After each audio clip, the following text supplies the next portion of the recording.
In today's world, we are constantly surrounded by images, social media, magazines, and advertisements. Everywhere we look, there's an idea of what perfect should look like, and it's easy to fall into the trap of thinking we have to look like that to be good enough. We look at our physical selves and compare. We focus on our flaws and start believing they define us. But here's the truth: your physical self is more than just a reflection. The mirror doesn't show the whole picture. It can't capture your strength, your energy, or your heart. It only reflects what you see on the surface. And sometimes that doesn't feel like enough. But the way we look doesn't define our worth. We've been taught to perfect what's seen on the outside. But who decided that your natural, real self wasn't beautiful enough? Who told you that your body just as it is wasn't worthy? The truth is, all bodies are beautiful. Every shape, every size, every mark, every curve. They tell a story. Your story. Hello everyone. Hope you guys doing well today. Now we're diving into something really personal and meaningful. Physical self is a topic that's sometimes overlooked, but it is such an important part of understanding who we are. So I'm not doing this alone, so we've got some amazing participants who will share their opinions and experience about their physical self and what makes them unique. Without further ado, let's go. Hello, can you introduce yourself? Hi, hello. My name is Julis Milin M. Inocencio, 18 years old from Lipa City Colleges under the course of BS Nursing. I am Noel Jefferson Piroli, 18 years old, from BSU Batangas, Talamilan Campus, Electrical Engineering majors. Hi, I'm Nadine Sarmiento, 18 years old from PUP Santo Tomas, and my program is Bachelor of Science in Electronics Engineering. Are you confident or insecure about your physical appearance? Why? Of course, I am confident. Kaya ko ang sarili ko at I don't take other opinions para maging confident ako. I'll say that I'm more like a 50-50 type of person.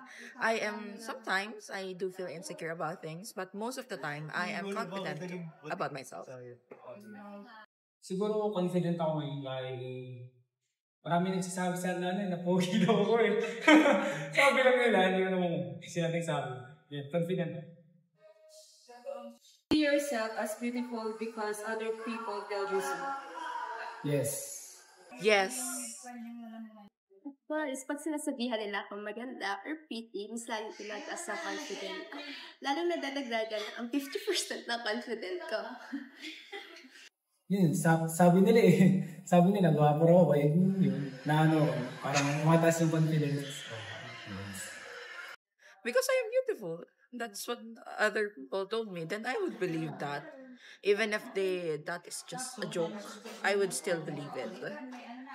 What do you believe is your best physical feature and why? Oh, for me, eyes. And eyes only.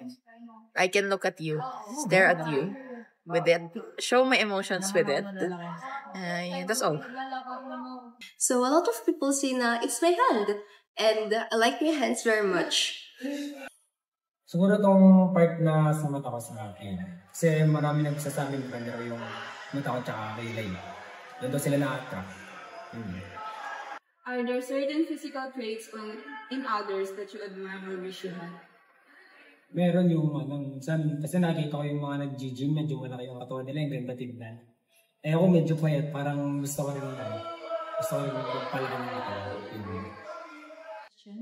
What do you think people will think of you based on your physical appearance? A lot of people say sa akin, for first time nila ako namimiti si Mataray ako or si Plata. But, first time naman nila yun, but so on, pag nakilala nila ako, mas nagiging okay naman. Oh, for those people who is meeting me the first time, some of them told me that I wanted to kill someone.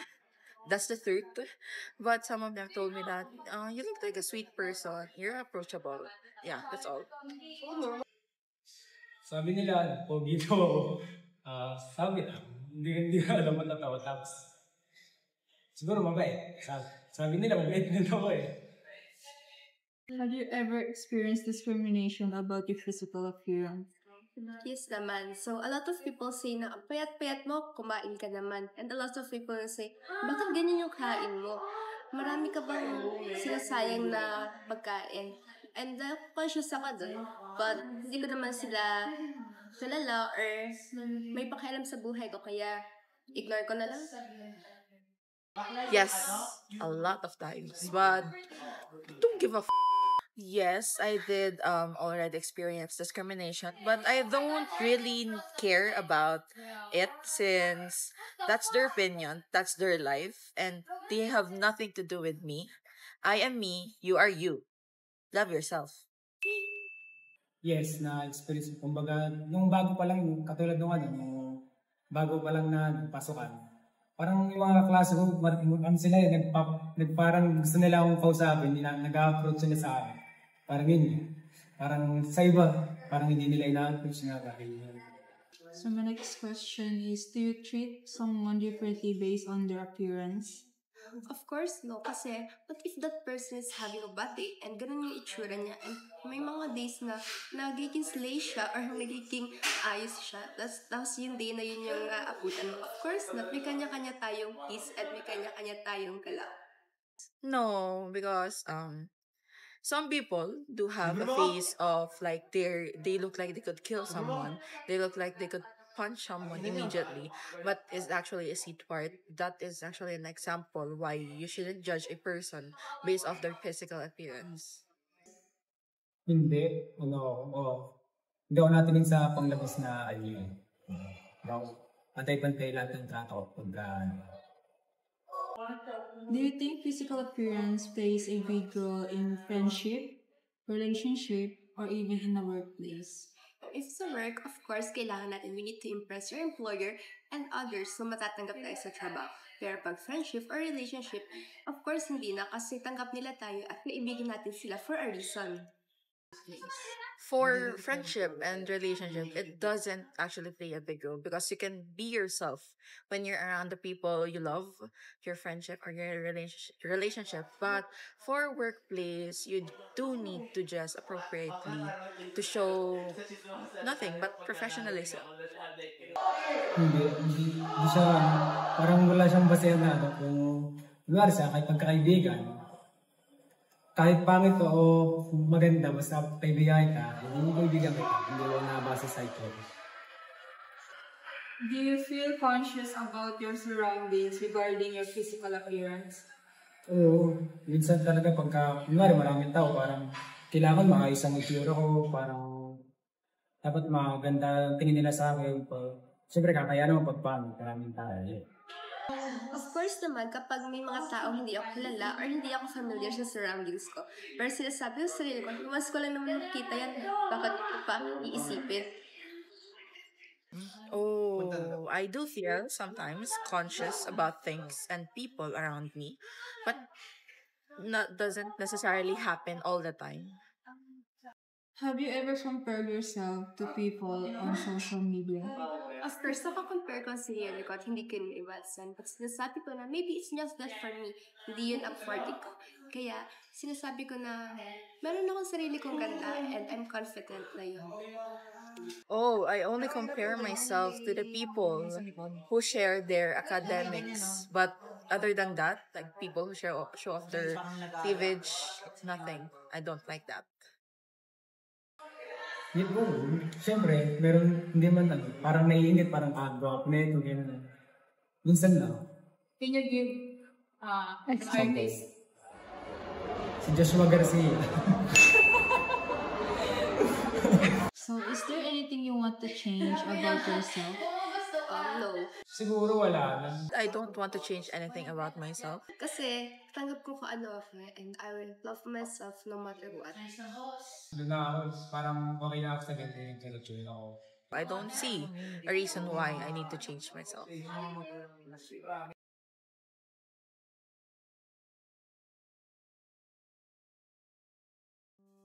Your physical self is yours, and it's amazing. It carries you through life, helps you experience the world and express who you are. So why let the outside world tell you it's not enough?